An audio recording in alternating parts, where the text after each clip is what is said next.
Hey everyone, welcome back to Miss Piecraft.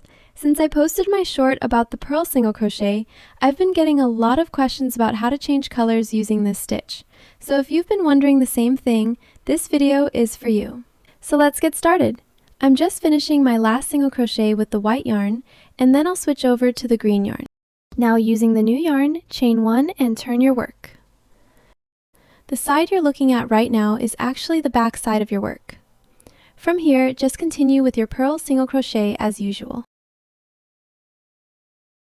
One quick tip: when hiding the yarn tail with the purl single crochet, keep it at the front like this.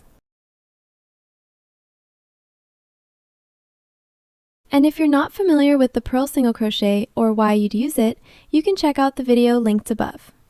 Here's another situation. When you're working with 2 or more yarns and want to change colors. Simply bring the yarn you want to use next over to your hook. It doesn't matter whether your hook is on the left or right side. Just pick up the new yarn. One important tip: when changing colors, leave a longer length of yarn. This way you'll have enough to cut and weave in the ends neatly when your project is finished. Then chain 1 and continue with either a single crochet or a purl single crochet, depending on whether you're working on the front or back side of your piece. In my case, I chain 1, turn my work, and start with the purl single crochet because I'm now facing the back side of the piece. I've just finished the row and turned my work to the front side.